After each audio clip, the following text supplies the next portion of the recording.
ቆሮንቶስ ምዕራፍ 12 ነው የምናየው። አንደኛ ቆሮንቶስ ምዕራፍ 12 ከቁጥር 1 ጀምሮ እስከ መጨረሻው ነው የምናየው፣ እስከ 31 ድረስ 31 ቁጥሮች ያሉት ምዕራፍ ነው። ሰፊ ምዕራፍ ነው፣ ግን ጥቂቶችን አነባለሁ። ከ1 እስከ 9 አነብና አጭር ጸሎት እንጸልያለን ማለት ነው። ስለ መንፈሳዊ ነገርም ወንድሞች ሆይ ታውቁ ዘንድ እወዳለሁ። አሕዛብ ሳላችሁ በማናቸውም ጊዜ እንደምትመሩ ድምፅ ወደ ሌላቸው ወደ ጣዖታት እንደተወሰዳችሁ ታውቃላችሁ።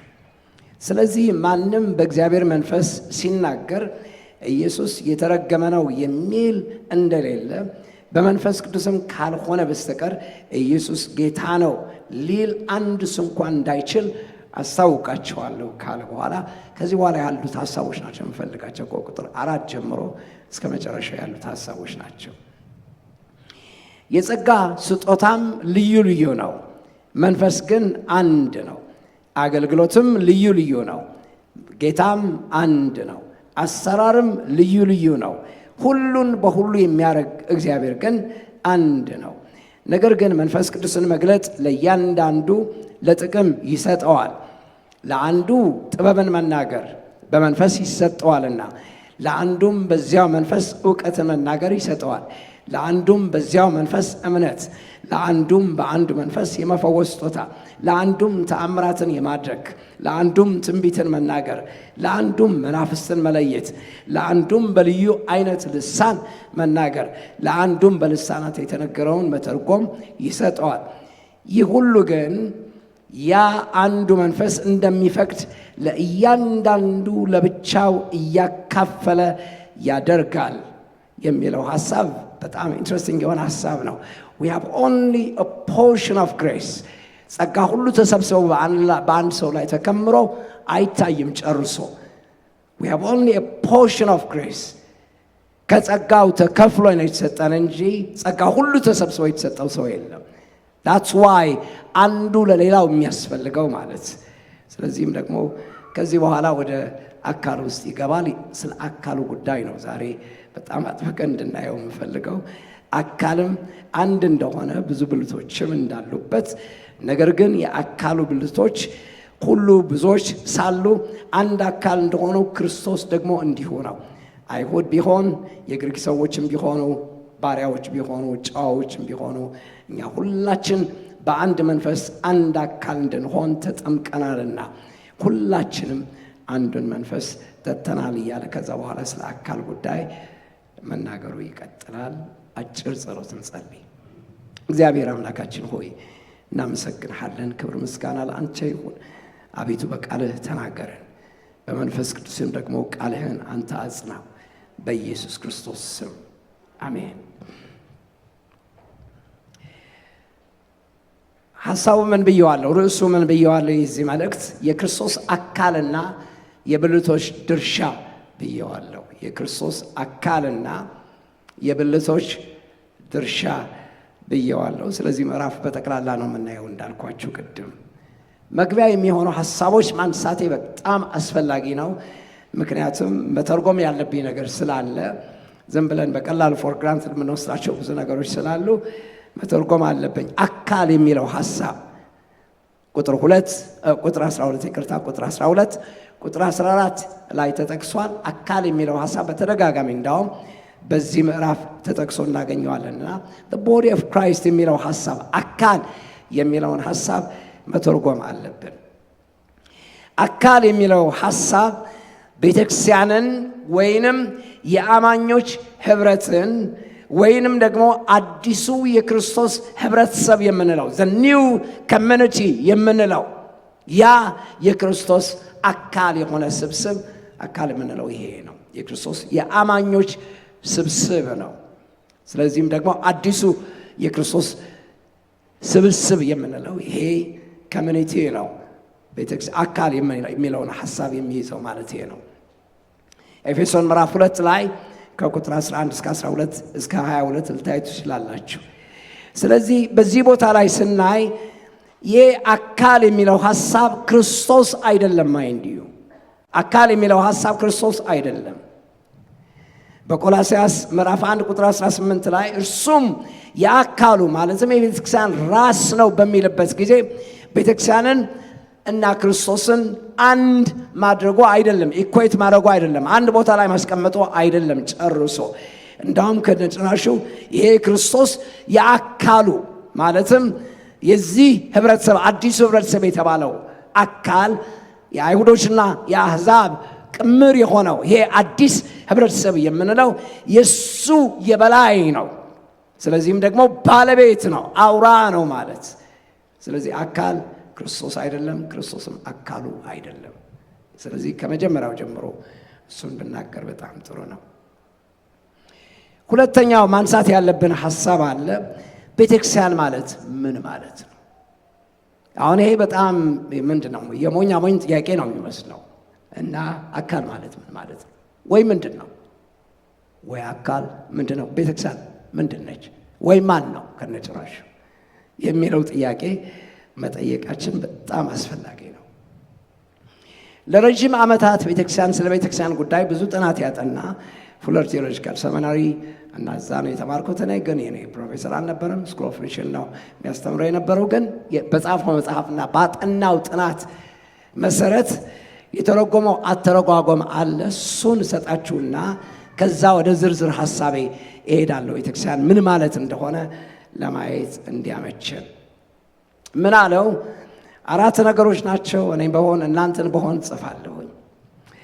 1 it is the unifying, sanctifying, reconciling and proclaiming activities of Jesus Christ in the world ነው ያለው። እንደገና ልድገመው። ወደ አማርኛ ተረጉመዋለሁ። በነገራችን ላይ ይቅርታ አድርጉልኝ፣ እንግሊዝኛ ለማትሰሙ ሰዎች ተረጉመዋለሁኝ። It is the unifying, sanctifying, reconciling and proclaiming activities of Jesus Christ in the world ነው ያለው። ስለዚህ ቤተክርስቲያን በምንልበት ጊዜ አንድ ቤተክርስቲያን ነች ለማለት የሚያሰኛት ምን አይነት ኤንቲቲዎች ሲኖራት ነው? ምን አይነት ሳብስታንስ ሲኖራት ነው? 4 ሳብስታንሶች መኖር አለባቸው። 4 ጉዳዮች፣ ትልልቅ ጉዳዮች መኖር አለባቸው።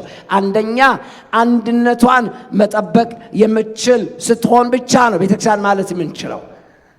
በቤተክርስቲያን መናቆር ሲበዛ፣ መለያየት ሲመጣ፣ መከፋፈል ሲመጣ፣ መዳማት ሲመጣ፣ መካሰስ ሲመጣ ያን ጊዜያቸው ቤተክርስቲያን መሆኗ ራሱ ያጠራጥራል ማለት።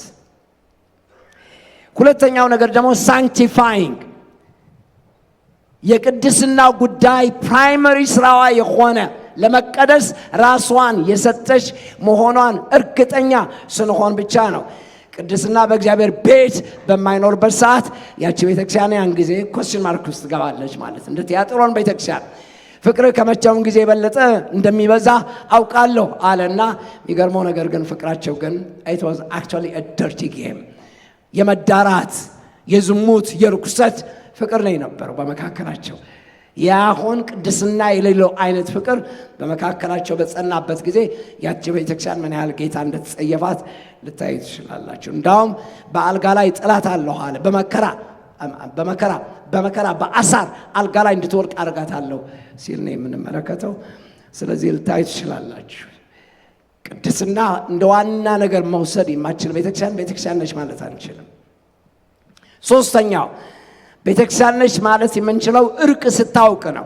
የሰበከችውን ስብከት በሕይወቷ መኖር ስትችል፣ ከሌሎች አብያተ ክርስቲያናት ጋር ተጣጥማ መኖር ስትችል፣ ሌሎች ወንድሞች ናቶች በከተማ ውስጥ ያሉትን አካታ መኖር ስትችል፣ እናም ደግሞ መታረቅ ስትችል፣ የሰበከችውን ስብከት መኖር ስትችል ብቻ ነው ቤተክርስቲያን ነች ማለት የምንችለው። the moment መታረቅ ማትፈልግ ጉባኤ በምትሆንበት ጊዜ፣ ግለሰቦች ቂምና በቀል ይዘው አንድ በሌላው ላይ በሚነሳበት ሰዓት ያን ጊዜ ያቸው ቤተክርስቲያን መሆኗ ኤግዚስት ማድረጓ ይቀራል። አራተኛው ነገር ደግሞ ፕሮክሌሚንግ መሆን አለባት። አዋጅ የምታውጅ መሆን አለባት። ወንጌል መስበክ አለባት። ስለዚህም ደግሞ የእግዚአብሔርም ቃል እንደሚናገር ከመጀመሪያውም ጀምሮ ሂዱ ነው የተባለው እንጂ ቤታችሁን ከፍታችሁ በራችሁን ከፍታችሁ ጠብቁ አልተባለም። 850 ሰዎች በምንም ተአምር እዚህ ተቀምጠን አናገኛቸው። you just have to go. it's a must. የወንጌል ስርጭት must መሆን አለበት። አይደነው እስካሁን ድረስ እንዳለ አላቅም። ብዙ ትጋት እንደነበረ አውቃለሁ። በየቅዳሜው አውቃለሁ ምን ያህል ትጋት በዚህ ከተማ ይካሄድ እንደነበረ፣ ብዙ ሰዎች ወደ ጌታ ይመጡ እንደነበረ አውቃለሁ። ይህንን ትጋት እንደገና መናሳሳት አለበት ብዬ አስባለሁ።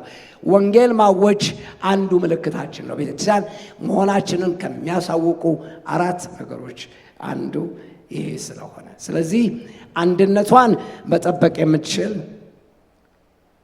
ቅድስናን ዋና ገንዘቧ የምታረግ መታረቅ የምትችል እርቅን መስበክ ብቻ ሳይሆን መኖርም የምትችል ራሷንም ማስታረቅ የምትችል፣ አራተኛው ደግሞ አዋጅ ማወጅ የወንጌልን አዋጅ ማወጅ የምትችል በምትሆንበት ጊዜ ቤተክርስቲያን የሚያሰኛት ይሄ ነው። እዚሁ ጉባኤ ስለተሰበሰብን ዝማሬ ስለተዘመረ እናም ደግሞ ሞሽኑ ስለተካሄደ it doesn't mean that we are a church። ቤተክርስቲያን የሚያሰኛት እነዚህ 4 ዋና ነገሮች ናቸው። ይህን ካልኩኝ በኋላ 7 ነገሮች አሉ ከዚህ ውስጥ አብረን የምናያቸው። አንደኛው ቅድም እንዳልኩት እነዚህ 4 ዋና ነገሮች ከሌሉ ኮር ኤሌመንትስ ናቸው። እነዚህ ከሌሉ ዘን ቤተክርስቲያን መሆኗ ይቀራል ማለት። ሁለተኛው እንድናውቀው የሚያስፈልገው ነገር ቤተክርስቲያን ድርጅት አይደለችም። ምንም እንኳን መደራጀት ቢያስፈልጋት it is not an institution, mind you።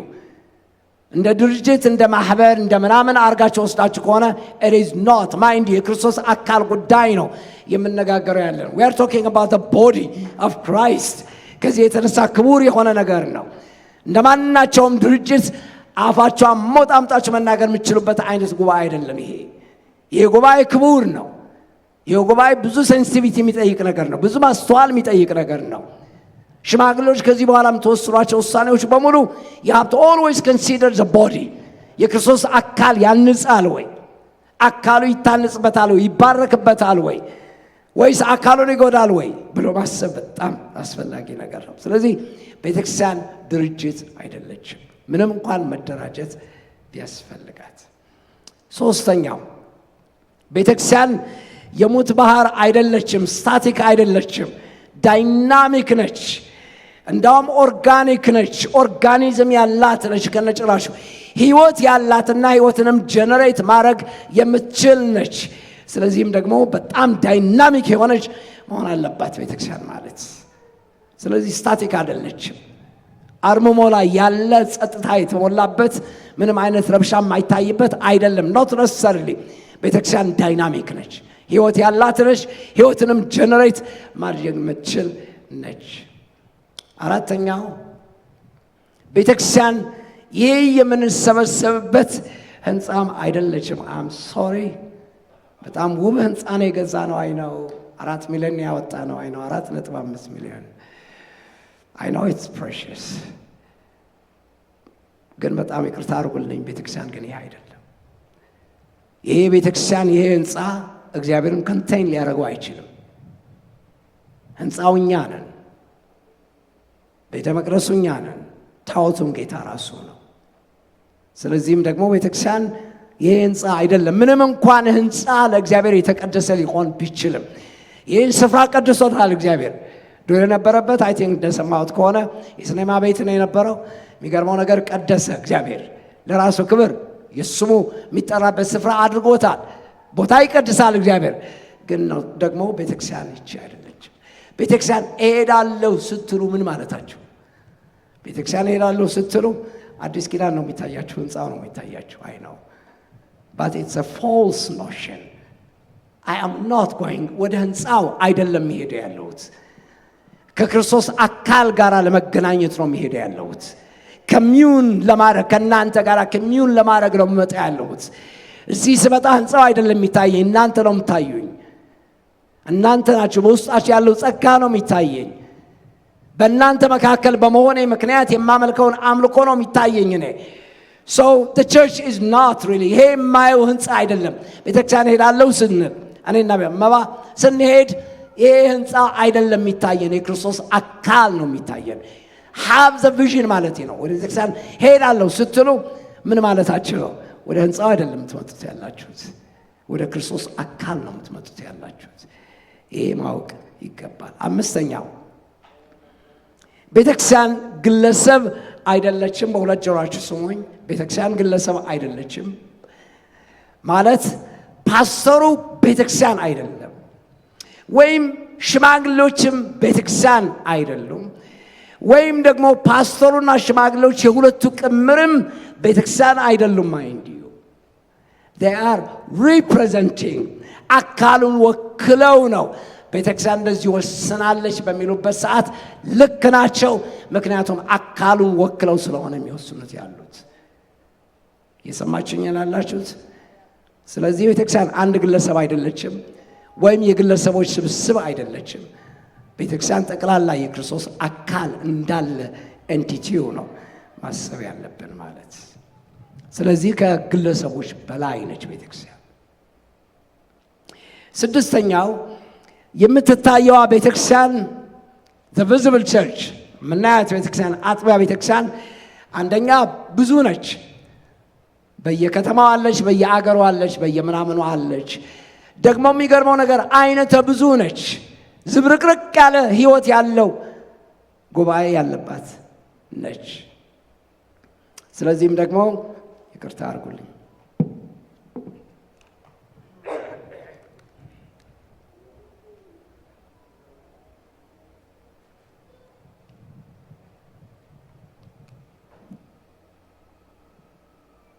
ስለዚህ ከዚህ የተነሳ ከአንድ ቤተክርስቲያን ፐርፌክሽን ከፈለጋችሁ፣ ፍጹምነትን ከፈለጋችሁ አታገኙትም። የትም ቤተክርስቲያን ሄዱ።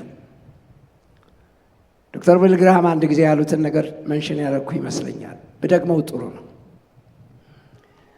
ቤተክርስቲያን ለመቀየር ፈለክ፣ ሂድና የፈለከው ቤተክርስቲያን ሂድና ግባ፣ ደስም ይበል፣ ማምለክም ጀምር። ግን አንድ ነገር ማሰብ ያለብህ አሉ the moment እዛች ቤተክርስቲያን ማምለክ ከጀመርክበት ጊዜ ጀምሮ ያቺ ቤተክርስቲያን የረከሰች ቤተክርስቲያን ነች አሉ። ምክንያቱም ፍጹምነት ያለው አጥቢያ ቤተክርስቲያን የለም። don't expect it። አዲስ ኪዳን ፐርፌክሽን ያለው ቤተክርስቲያን እንዲሆን ከፈለጋችሁ I think you are demanding too much። አስራት ስለሰጣችሁ በኩራት ስለሰጣችሁ ፐርፌክሽን ከዚህ ቤተክርስቲያን ብትጠብቁ I think ነውር የሆነ ነገር ነው የምታደርጉት ያላችሁት። አስራታችሁና በኩራታችሁ ቢቀር ይሻላል። because you cannot expect ከአንድ አጥቢያ ቤተክርስቲያን በምንም ተአምር ፍጹምነትን ልታገኟቸው። አጥቢያ ቤተክርስቲያን ፍጹም አይደለችም። እሺ፣ ሰባተኛው ግን በጣም ደስ የሚለው ነገር የማትታየዋ ቤተክርስቲያን ግን the invisible church የምንላት አንድ ብቻ ነች።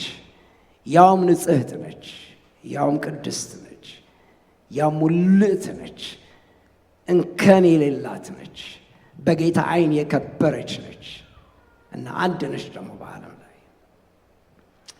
ይህንን ማወቃችን በጣም አስፈላጊ። ወደ ሶስተኛው ሐሳባችን ብንሄድ በጣም ጥሩ ነው። ሶስተኛው ሐሳባችን ቤተክርስቲያን በምድር ላይ የመቆየቷ ምክንያት ምንድን ነው? really why እንዳመን ጌታ ወዲያውኑ ለምን አይወስደንም? ለምን አይነጥቀንም? ብንነጠቅ በጣም ጥሩ ነበር፣ ደስ ይላል በእውነት። ውስድ ቢያደርገን በየጊዜው ባመን ቁጥር ወደ ጌታ ብንሄድ በጣም ጥሩ ነበር። አይደለም ግን 4 ዓላማዎች አሉ። እነሱን ማወቃችን በጣም ጥሩ ነው ብዬ አስባለሁ። ለዚህ ምክንያት ነው በዚህ ምድር ላይ ያለ ነው። አንደኛው የወንድማማች መዋደድ መኖር ስላለበት ነው። መታየት ስላለበት፣ መለማመድ ስላለብን ኮይኖኒያ እንለዋለን በግሪኩ ሐሳብ።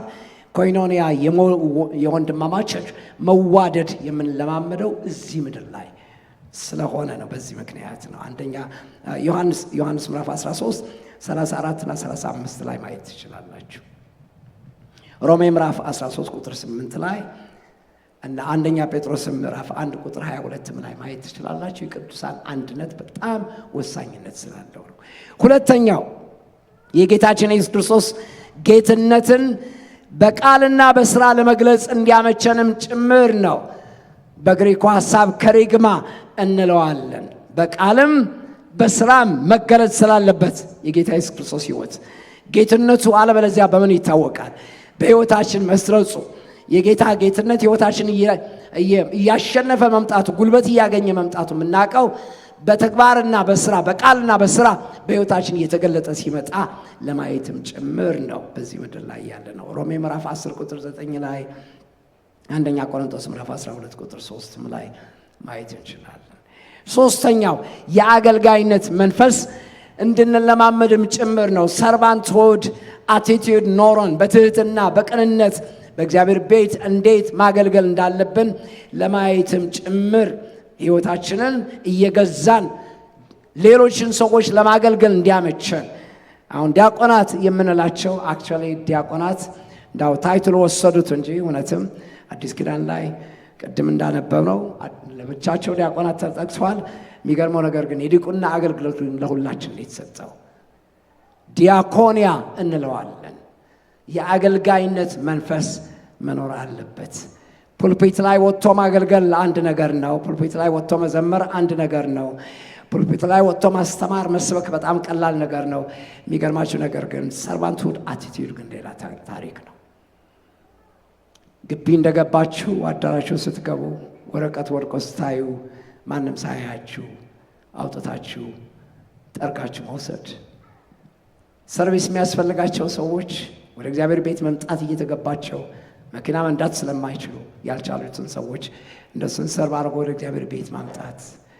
ስማይል የሚያስፈልገው መጽናናት የሚያስፈልገው ሰው ቦምባርድር ሲሆን የከረመ ሰው ሳምንቱ በሙሉ ሲጣደፍ በመከራ በጭንቀት በሐዘን የከረመን ሰው ትከሻን ሰጥቶ እንዲያነባ መፍቀድ።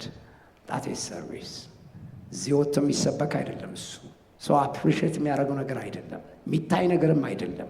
ጣት ኢዝ ዲያኮንያ ዲቁና የምንለው የአገልጋይነት መንፈስ የምንለው መኖር ስላለበት ነው። አራተኛው የሚገርመው ነገር ዓላማው በዚህ ምድር ያለችው ቤተክርስቲያን ያለችበት ዓላማው አራተኛው የክርስቶስ ምስክር መሆን ስላለብንም ነው። ማርቹሪያ እንለዋለን። ኮስቲ ነው ክርስትና። ዋጋ ያስከፍላል፣ ያደማል፣ ያቆስላል፣ ዋጋ ያስከፍላል፣ ያስለቅሳል። ብዙ የሚሰጥ ዋጋ አለ። በየሳምንቱ እሁድ መተን የምናመልከው ብቻ አይደለም። ከሰኞ እስከ ቅዳሜ በብዙ መስዋዕትነት ለጌታ ብለን ጥርሳችን በምላሶቻችን መካከል ነክሰን መኖር የሚያስችለን የሚያስገድደን በጣም ብዙ ነገሮች ስላሉ ነው።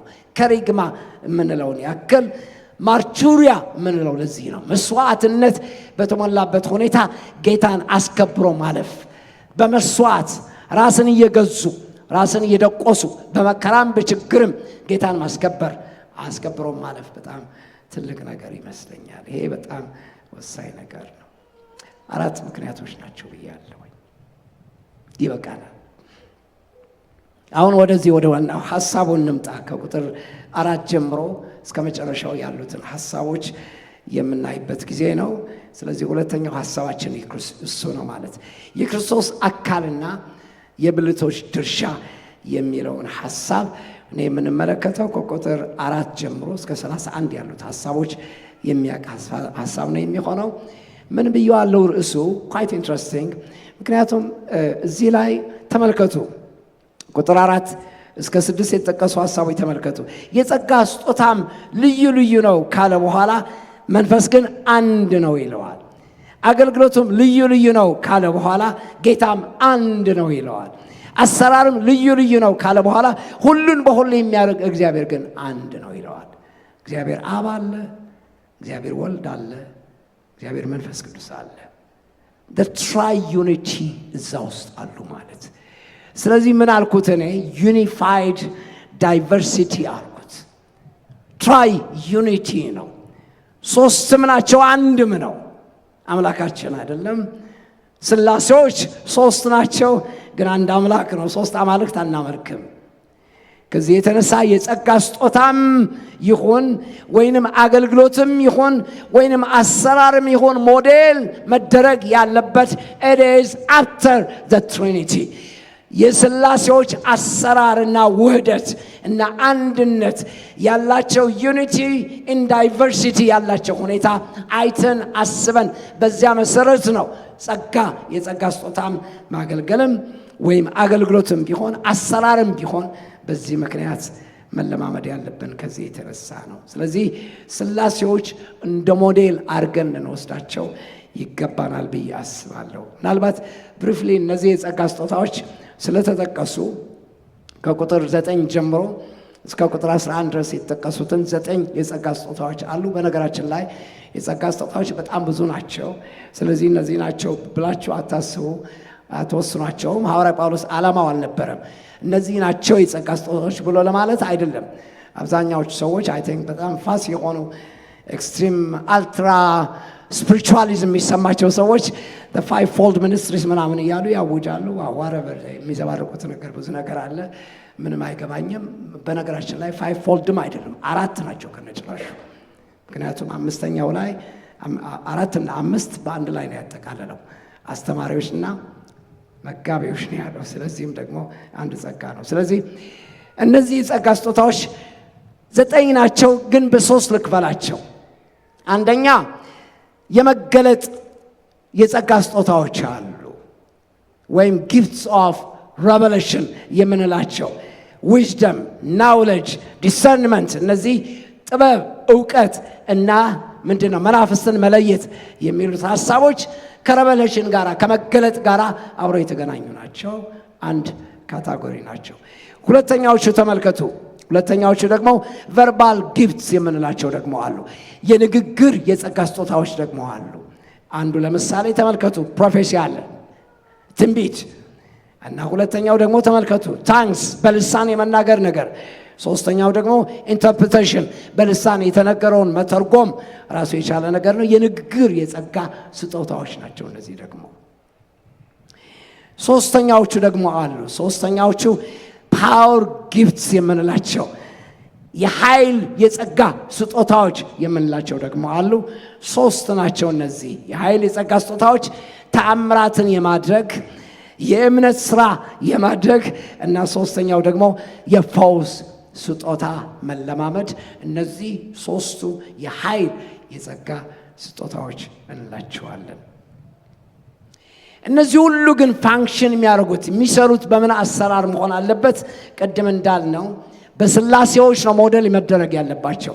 እግዚአብሔር አብ፣ እግዚአብሔር ወልድና እግዚአብሔር መንፈስ ቅዱስ እንደ ውሃ አብረው ሲፈሱ እንደምናያቸው፣ አብረው ሲደንሱ እንደምናያቸው፣ አብረው ሲጓዙ እንደምናያቸው፣ የአንዱ ክብር የሌላው ክብር እንደሆነ፣ የአንዱ ጸጋ የሌላው ጸጋ እንደሆነ፣ የአንዱ ሐዘን የሌላው ሐዘን እንደሆነ እየተቀባበሉ በቅብብሎሽ እንደሚሰሩት እንደዚሁ የጸጋ ስጦታዎችም አብረው መምነሽነሽ አለባቸው። አብሮ መባዘት አለባቸው። አብሮ ማደግ አለባቸው። የጸጋ ስጦታ እንደዚህ ነው ፋንክሽን ማድረግ የሚችለው። የእግዚአብሔር ቤት አሰራርም መሆን ያለበትም ይሄ ነው። 2 ነገሮች በአእምሯችን ውስጥ ማሰብ ይኖርብናል። አንደኛ የአካሉ መታነጽ ማሰብ አለብን። ሁለተኛ ደግሞ የአካሉን አንድነት መጠበቅ መቻልም አለብን። አካሉ የሚያንጽ ነገር ካልሆነ ደን የጸጋ ስጦታ ፋንክሽን ማድረጋችን የሚጎዳ ነገር ነው የሚሆነው ማለት። አካሉን የማያንጽ ነገር፣ አካሉን የሚያፈርስ ነገር፣ አካሉን የሚያጎድል ነገር ከሆነ ዘን አይ ቲንክ የጸጋ ስጦታችን ከሚጠቅም ይልቅ የሚጎዳው ይበዛል ማለት። የክርስቶስን አንድነት ደግሞ የሚጠብቅ መሆን አለበት። ምንም ጊዜም ቢሆን በክርስቶስ አካል ላይ አንድነትን የማያመጣ የጸጋ ስጦታ ምንም አይነት ስጦታ ይሆን፣ በዚህ ቤተክርስቲያናችን ለምሳሌ አገልጋዮች ይምጡ እንበል፣ የሆነ የጸጋ ስጦታ ይጠቀሙ እንበል፣ አካሉን የሚከፍል ከሆነ፣ በአካሉ መካከል ቴንሽን የሚፈጥር ከሆነ፣ በአካሉ መካከል ደረጃ የሚያወጣ ከሆነ ዘን ያ የጸጋ ስጦታ በትክክል ፋንክሽን እንዳላደረገ በደንብ እናውቃለን። we have to make him accountable እንዳውም ከነጭራሹ። ስለዚህ መታየት ያለበት የክርስቶስ አካል አንድነት ይጠብቃል ወይ የሚለው ሐሳብ መጠየቅ ይኖርብናል ማለት ነው። እነዚህ 2ቱ በደንብ አስበን መደረግ ያለባቸው ነገሮች ናቸው። እግዚአብሔር ይመስገን። ወደ መጨረሻው ሐሳባችን እንሂድ። ቁጥር 14 እስከ 30 ያሉትን ሐሳቦች ሰዓታችን እየሄደም ስለሆነ ጥሩ ነኝ ያለሁት ጊዜው። ከ14 እስከ 30 ያሉት ሐሳቦች እንመለከታለን። አሁን ሐዋርያ ጳውሎስ በአካል ውስጥ ያሉትን ብልቶች ብዙዎች ቢሆኑም በ3 አጠቃሏቸዋል። የሚገርመው ነገር እዚህ ላይ አሁን በ2 ጆሮአችሁ ስሙኝ። ለሁላችንም የሆነ መልእክት ስለሆነ ማለት። ሶስት አይነት የአካል ብልቶች ነው ያሉት። ኢንትረስቲንግ ሐዋርያ ጳውሎስ ስለጠቀሰው ነው እኔ አይደለም። ሶስት አይነት የአካሉ ብልቶች አሉ፣ የብልት አይነቶች አሉ። የመጀመሪያዎቹ አይነቶች ምን ብየዋለሁ? ርዕሱ ከነጭራሹ የሰማርያ ሰዎች መንፈስ ያለባቸው የአካል ብልቶች አሉ። የሰማርያ መንፈስ ያለባቸው ብልቶች ከቁጥር 14 እስከ 20 ያሉት ቁጥሮች ተመልከቱ። አካልም ብዙ ብልቶች እንጂ አንድ አካል አይደለምና እግር ተመልከቱ እግር እኔ እጅ አይደለሁምና የአካል ክፍል አይደለሁም ብትል ይህንም በማለቷ የአካል ክፍል መሆኗ ይቀራልን? ጆሮም እኔ አይን አይደለሁምና የአካል ክፍል አይደለሁም ብትል ይህን በማለቱ የአካል ክፍል መሆኑ ይቀራልን? ተመልከቱ ራሱ እንዴት ኦክወርድ የሆነ ጥያቄ እንደሆነ ተመልከቱ። እግር የሚለው ምንድን ነው? እኔ እጅ ስላልሆንኩኝ ከነጭራሹ የአካል ክፍል መሆን አያስፈልገኝም። This is inferiority complex የበታችነት መንፈስ ነው ይሄ። የሌላው ሰው ጸጋ ከሌለኝ እኔ በዚህ ቤተክርስቲያኑን ፋንክሽን ማድረግ አልፈልግም። ሌላው እንደሚያገለግለው ማገልገል ካልቻልኩኝ፣ ሌላው የተሰጠው ቦታ ካልተሰጠኝ፣ የሌላው ጸጋ መካፈል ካልቻልኩኝ ዘን እኔ የክርስቶስ አካል አይደለሁም ብሎ ለማለት መቻል ይሄ የበታችነት ስሜት የሚሰማቸው የሰማርያ ሰዎች መንፈስ ነው። ይሄ የሰማርያ ሰዎች ታውቃላችሁ ከጦቢያና ከሰንባላት ዘመን ጀምሮ ራሳቸውን በዲፕሬሽን ውስጥ ለረጅም ዓመታት ያቆዩ ህዝቦች ናቸው። በብሉይ ኪዳን አንብቡት። በሰማርያ አውራጃ የተደረገ ተአምራት 4 ብቻ ናቸው ለምልክት 4። አንዱ እንዳውም ከነጭራሹ አንዱ ኤልሳ መላጣ ስለነበር 50 ልጆች ተሰብስበው ሰደቡት። አንተ መላጣ ብለው ሰደቡት እና ረገማቸው። ድብ ወጥቶ ይብላቸው አለ። ድብ ወጥቶ በላቸው። አንዱ ተአምር እሱ። ስለዚህ እንዳውም ከተደረጉ ተአምራቶች መካከል አብዛኛዎቹ እንዳውም ኔጌቲቭ በሆነ አደራረግ ነው የተደረገው። ሰማርያ አውራጃ ራሱን ከእግዚአብሔር ኤክስክሉድ ያደረገ ህዝብ ነው። መቼ ነው የሰማርያ አውራጃ ህዝብ የተነሳው ብትሉኝ የዮሐንስ ወንጌል ምዕራፍ 4 ላይ የሰማርያዊቱ ሴት ወደ ጌታ በመጣችበት ጊዜ ሪቫይቫል ተነስቶ ጌታ በተገናኘበት ጊዜ ያ ህዝብ ለመጀመሪያ ጊዜ የተነሳው ያን ጊዜ ነው። until then they were in depression። እነዚህ ብልቶች ተመልከቱ። እኔ እግር ስላልሆንኩኝ ፈጽሞ የክርስቶስ የአካሉ ክፍል ልሆን አልችልም ያሉ ሰዎች አሉ። ደግሞም ጆሮ ምን አለ? እኔ አይን ስላልሆንኩኝ እንደ አይን የምንከባከብልኝ ሰው ስለሌለ ነፋስ ቢመጣ እኔ ጋ፣ አዋራ ቢመጣ እኔ ጋ፣ ሌላ ነገር ቢመጣ እኔ ጋ፣ ሰው በጥፊ ቢመታ እኔ ጋ፣ ስለዚህም እኔ ከነጭራሹ የአካሉ ክፍል አይደለሁም ማለት ብትጀምር አሁን ይሄ የማይገባ ንግግር ነው ማለት። የሰማርያ አውራጃ ያላቸው ሰዎች አብዛኛውን ጊዜ የሚገርማቸው ነገር ምን አይነት ሰዎች ናቸው ብትሉ እነዚህ የራሳቸውን የጸጋ ስጦታ አንደርስታንድ ያላደረጉ ያልገባቸው ሰዎች ናቸው። ማክበር የተሳናቸው ሰዎች ናቸው። ጸጋቸውን አክብረው ተጠንቅቀው መያዝ የተሳናቸው የጸጋ ስጦታቸውን የማያውቁ ሰዎች ናቸው። ካወቁም ደግሞ ከነጭራሹ ያላከበሩ ሰዎች ናቸው ማለት ነው። በየዘመናቱ የሚያጥመነምናቸው የማጉረምረም መንፈስ ያለባቸው በየጊዜው የማያቋርጥ የውድድርና የፉክክር መንፈስ ያለባቸው ሰዎች ሌላ ብልት ካልሆኑ በስተቀር እረፍት ስለሌላቸው ለነሱ የተሰጣቸውን የጸጋ ስጦታ ለሌሎች እንዳይታይ ከማገዱም ሌላ እንዳውም ከነጭራሹ አንሳቲስፋይድ ኮስት የሆነ ፈጽሞ ሊረካ የማይችል ተጥመንማኝ የሆነ ልብ ያላቸው ሰዎች ናቸው። እንዲህ አይነት ሰዎች በአካሉ ላይ ብዙ መዛባት የሚያመጡ ሰዎች ናቸው። እንዲህ አይነት ሰዎች አጉረምራሚ፣ ተጥመንማኝ፣ በየጊዜው ካለማጉረምረም በስተቀር ክሪቲካል የሆነ ንግግር ካልሆነ በስተቀር መልካም ጸጋ የማይታያቸው ቤተክርስቲያን እያደረገችው ያለችው ነገር መልካም ነገር የማይታያቸው ጨርሶ ሁልጊዜ ኔጌቲቪቲ የሞላባቸው ሰዎች ናቸው። they always are agitated በቤተክርስቲያን ላይ ኔጌቲቭ የሆነ ጥቁር ነጥብ ማምጣት የሚፈልጉ ሰዎች እነሱ ናቸው። ስብሰባ ሲደረግ በየጊዜው ጩኸት የሚያበዙ ሰዎች እነዚህ አይነት ሰዎች ናቸው። የራሳቸውን ጸጋ ማክበር ተስኗቸው የሌሎችንም ሰዎች ጸጋ የሚጋፉ ሰዎች ናቸው። በጣም ደስ አይልም። ሁለተኛዎቹ የአካል ብልቶች አሉ። የይሁዳ ሰዎች መንፈስ ያለባቸው ሰዎች ናቸው። የሚገርመው ነገር ቁጥር 21 አንድ ቁጥር ብቻ ነው የተጠቀሰው። ግን የሚገርመው ነገር በጣም ሎድድ የሆነ በጣም ብዙ ጭነት ያለው ሐሳብ ነው የምናገኘው። ቁጥር 21 ላይ ተመልከቱ። ዓይን እጅን አታስፈልገኝም ልትለው አትችልም፣ ወይም ደግሞ ራስ ደግሞ እግሮችን አታስፈልገኝም ሊላቸው አይችልም። ማለት እኔ ሁሉ ነገር መሆን እችላለሁ ነው። የዚህ አይነት ብልቶች ምንድነው እያሉ ያሉት? በአጭሩ እኔ አካል ነኝ ነው የሚሉት ያሉት። which they are not። ቅድም ብለናል፣ አንዱ ብልት ብቻውን አካል መሆን አይችልም። አንዱ ብልት ነው። የሚገርመው ነገር ግን they are trying to claim that I am actually the body። እኔ ሁለንተናው ነኝ ነው የሚሉት ያሉ። ካለኔ በስተቀር ምንም ነገር ሌላ ሁሉ ጀሌ ነው እኔ የሚሉት ያሉ ማለት ተከታይ ነው። አስገራሚ ነው። የቆሮንቶስ ቤተክርስቲያን ችግር ይሄ ነበር በመሰረቱ። ትዝ ይላችኋል። የልሳን ስጦታ ከሌሎች ስጦታዎች በላቀ ደረጃ ያላቸው ስለመሰላቸው በመንፈሳዊነት ስሜት ገልቢያ ውስጥ ሃይፐር ስፒሪቹዋሊቲ ውስጥ ገብተው ነበር። የቆሮንቶስ ቤተክርስቲያን በጣም ሪቫይቫል አለ ቢባል ቆሮንቶስ ቤተክርስቲያን ነው። የሚገርመው ነገር this was hyper spirituality ከሚገባ በላይ የተለጠጠ መንፈሳዊነት የነበራቸው ሰዎች ናቸው የቆሮንቶስ ቤተክርስቲያን። አላግባብ በሌሎች አካል ላይ በሌሎች ቤተክርስቲያን ላይ ለመሰልጠን የሚሞክሩ የነበሩ ሰዎች ናቸው። ካለነሱ በስተቀር ሌሎች ብልቶች እንዳሉ ለማሰብም አይፈልጉም ከነጭራሹ። እና በዚህ ምክንያት ራስ ለመሆን ስለሚፈልጉ ሳያውቁት የጌታን ስፍራ ለመውሰድ ዘመናቸው ሲታገሉ የሚቀርሙ ሰዎች ናቸው።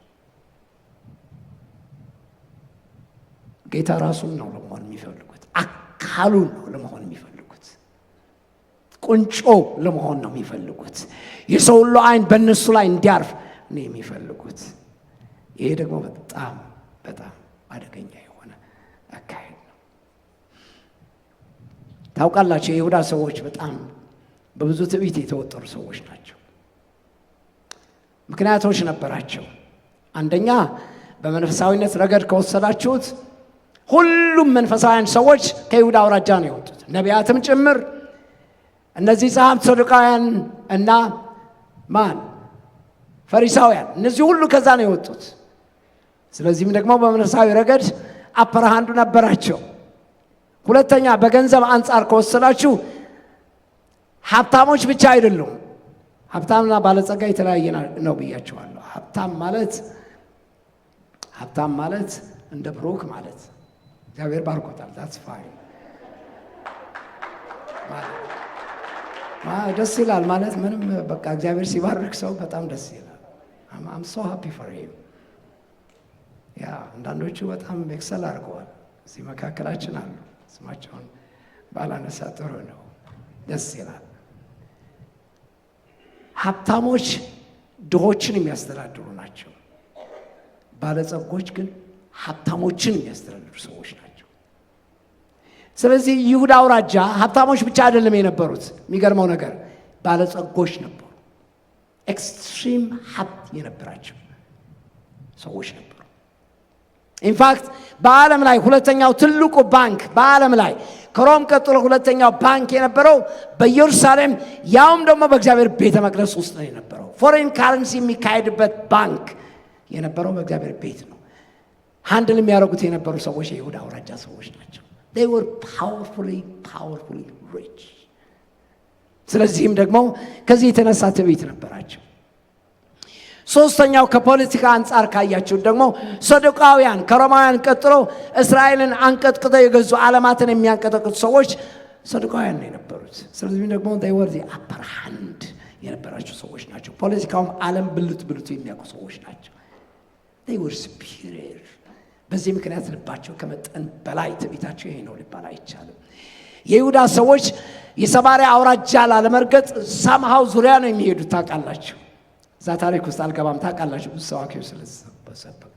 ግን የሚገርመው ነገር ትዕቢታቸው ግን ነው የያዛቸው። የሰማርያ ሰዎች ቅድም እንዳልኩት ተቃራኒ ሆነው የበታችነት ስሜት ያላቸው ሰዎች ናቸው። ሶስተኛ አውራጃ የገሊላ አውራጃ ነው። የገሊላ አውራጃ ሰዎች የበላይነት ስሜትም አልነበራቸውም፣ የበታችነት ስሜትም አልነበራቸውም። they were full of simplicity። መለያቸው ምንድነው ቢባል simplicity፣ ቅንነት።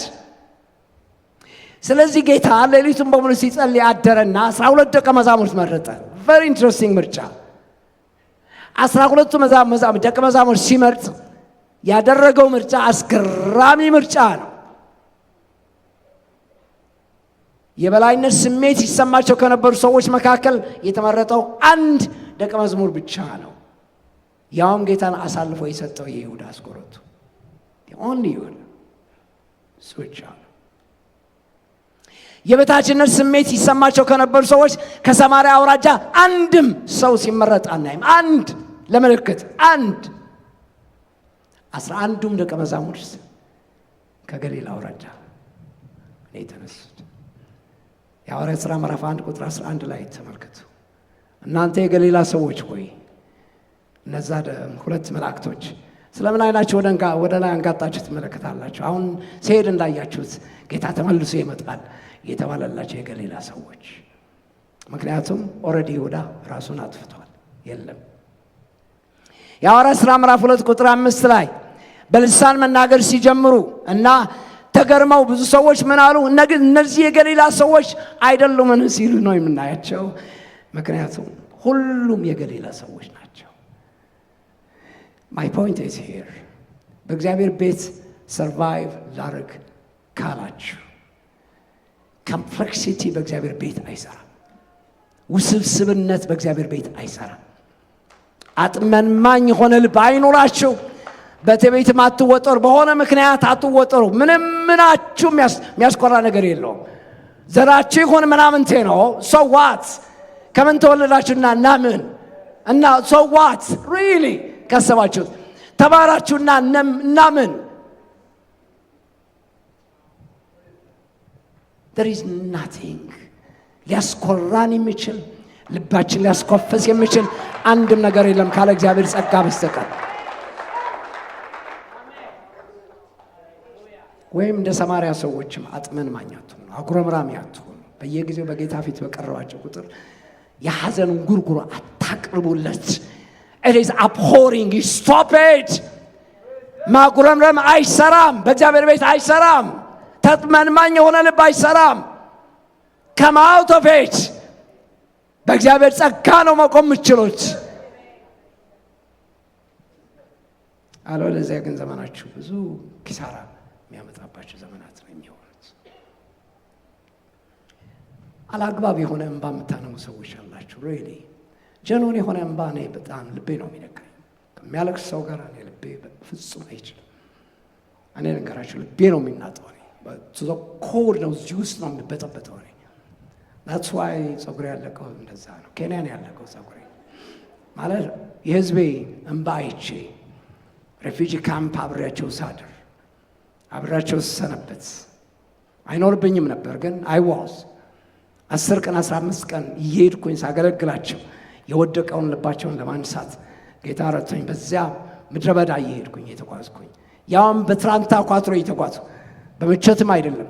ፋይናል ጌታ ሲራራልኝ የሚገርመው ነገር አውሮፕላን አዘዘልኝ። በኋላ ፕራይቬት ጀቶች ታዘዙልኝ። በኋላ አይ ዶንት ኖ እንዴት እንደሆነ ሚራክል ሰራ ጌታ። ግን በትራንታ ኳትሮ ነበር የሚሄደው። ሬፊጂ ካምፕ እየሄድኩኝ አብሬያቸው ስጸልይ ሳለቅስ ብዙ አንጀቴ ነው የተበላው። ያ ግን የሚገርማችሁ ነገር አላግባብ የሆነ እንባ ግን አታንቡ። ሰልፍ ፒቲ ውስጥ አትዋጡ ማለት ነው። በራስ ማቁዘንዘም ምንም አይረዳም። በየጊዜው ያላችሁን ነገር እየበላችሁ ስለሚጠጣ ነገር አታጉረምርሙ። ጌታ ፈውሷችሁ እያለ ስለሌላችሁ ነገር አታጉረምርሙ። don't see the black spots, see the whole, the totality። እግዚአብሔር የሰራውን ታላቅ ስራ ተመልከቱ። መዳናችን ራሱ አስገራሚ ነው። በእውነት መዳናችን ራሱ ይበቃል። በእግዚአብሔር ቤት መሆናችን ራሱ ክብር ነው። በእግዚአብሔር ቤት ማምለካችን ራሱ ክብር ነው፣ ጸጋ ነው። የጌታን ስም መጥራታችን፣ ስንጸልይ መስማቱ፣ ሰማያት መከፈታቸው፣ እግዚአብሔር ለእኛ መራራቱ፣ እጅን ዘርግቶ መፈወሱ አስገራሚ ነው። ይሄ በእውነት ትዕይንት ነው። ሰሞኑ የተካሄደው ነገር ምንድን ነው ቢባል there was a heavenly bureaucracy ይለዋለሁ እኔ። heavenly bureaucracy ነው የተካሄደው። ቤተሰቤ ጸለየ፣ እግዚአብሔርም ሰማ፣ እኔ እንዳሰሰኝ። ዶክተር ሀብቱ የተጋውን ትጋት ተጋ፣ የሚያደርግልኝ ነገር በሙሉ አደረገ። and God answered it in such a way how ጌታ አቆመኝ ዛሬ። we have to be so grateful። በእውነት we have to be grateful። እኛ ያላመሰገን ማን ሊያመሰግን ይችላል? ይቻልኝ ገብተው በለልኝ። እሺ በደንብ አዎ። ስለዚህ ልላችሁ የፈለግኩት ነገር ምንድን ነው? የእግዚአብሔር ጸጋ በቤታችሁ ላይ ያለውን ጸጋ እጅግ የከበረ ነው። just don't take it for granted። መንዳት መቻላችን አንድ ቀን አንድ ጠጠር ኮንትሪቢዩት ላላደረግንበት አስፋልት መኪና እየነዳን አንደቅደቀን ያደረገ እንድንሄድ ያደረገ ጌታ፣ ያልሰራነውን ቤት አንድ ድንጋይ ኮንትሪቢዩት ያላደረግንበት ቤት ሰጥቶ በቤት ውስጥ እንድንኖር ያደረገ ጌታ፣ ይሄ ጌታ ውለታ በእውነት ይገባዋል፣ ክብር ይገባዋል በእውነት።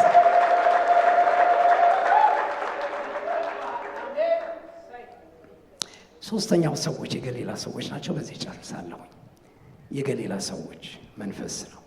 ከቁጥር 22 እስከ 25 ድረስ ያሉ ሰዎች ናቸው። ቅድም እንዳልኩት መለያቸው ሲምፕሊሲቲ፣ ቅንነት፣ ምንም ማህተት የሌላቸው ሰዎች ናቸው። የተማሩ ሰዎች አይደሉም። ትምህርት ቤት አልገቡም። ሀሁም አያውቁም። ከነጭራሹ ምንም አይነት ነገር የሚያውቁ ሰዎች አይደሉም። በውስጣቸው የነበረው ትሬጀር ግን ቅንነት፣ የልብ ቅንነት ግን ነበራቸው። ስለዚህም ደግሞ ሚላቸው ሐዋርያ ጳውሎስ እንዳውም ከነጭራሹ ቁጥር 22 እስከ 25 ቀስ ብላችሁ ካያችሁት የሚገርመው ነገር ምን ይላቸዋል? ነገር ግን ደካሞች የሚመስሉን ብልቶች፣ የአካል ብልቶች ይልቁንም የሚያስፈልጉን ናቸው ካለ በኋላ ከአካልም ብልቶች ያልከበሩ ሆነው የሚመስሉን በሚበዛ ክብር እናለብሳቸዋለን። በምናፍርባቸው ብልቶች ሶስት ዩኒክ የሆኑ ቃላቶች የተጠቀሙባቸው ቃላቶች አሉ። አንደኛ ምን አላቸው? ደካሞች የሚመስሉ ብልቶች አላቸው። ሁለተኛው ያልከበሩ የሚመስሉ አላቸው። ሶስተኛው የምናፍርባቸው ብልቶች አላቸው። እዚህ ግቡ የሚባሉ ሰዎች አይደሉም። ግን ደግሞ የሚገርመው ነገር የከበረ ልብስ የሚለብሱት ደግሞ እነሱ ናቸው አለ። የከበረ ጸጋ እግዚአብሔር ያለበሳቸው ደግሞ እነሱ ሆነው ዓለማትን የሚገለብጡና ያስነሳቸው ሰዎች ደግሞ እንደዚህ 11 ደቀ መዛሙርት ናቸው።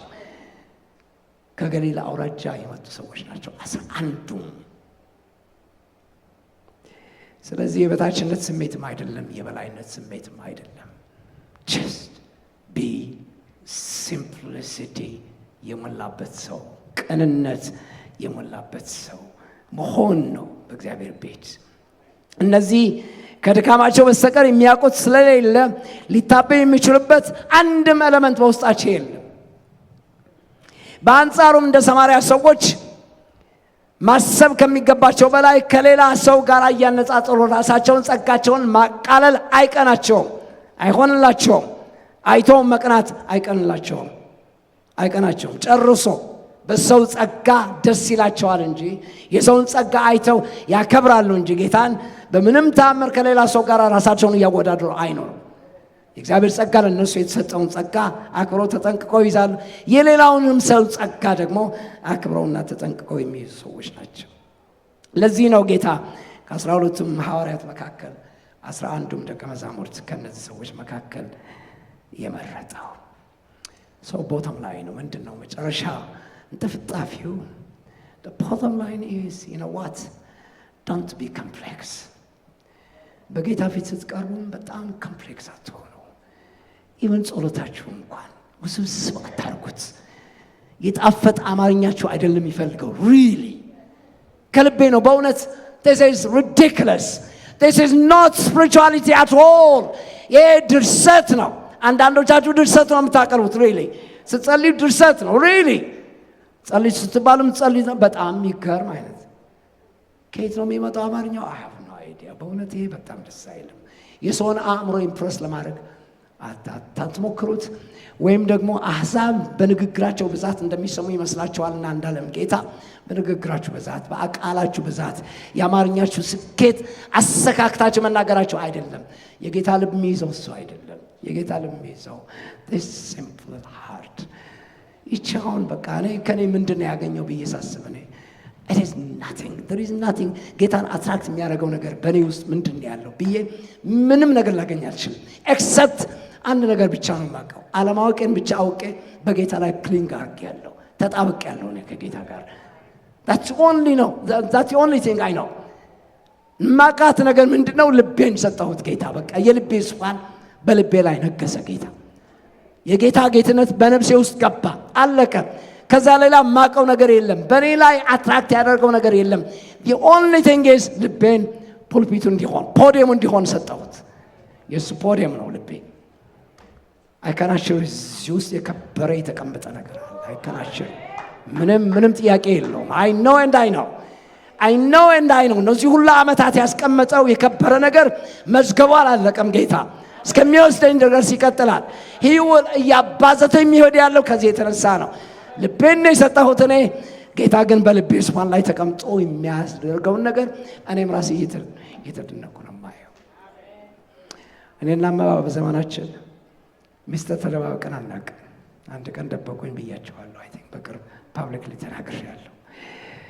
ግን ነግሬያት የማላውቀው ነገር ግን መልእክት በማቀርብበት ጊዜ አሃድ ነበር እስከዛሬ ድረስ ይኸው ምን መልእክት እንደማቀርብ ነግሬያት አላውቅም። That's the only time holy ነው ለኔ። ለምን መሰላችሁ? you know why? because it's not my message. after all እኔም ራሴ እየሰማሁ ነው። ልሰማ ነው የሚሄደው ያለሁት። ምን እንደምናገር አላውቅም until ፖዲየሙ ላይ ወጥቼ እስከምናገር ድረስ። ምን ለማለት ነው? you know what? ልባችሁ ነው የሚፈልገው ጌታ። just ልባችሁ ቦታው ላይ ነው። መጨረሻ ልናገርና አልጨርስ። ቦታው ላይ ነው።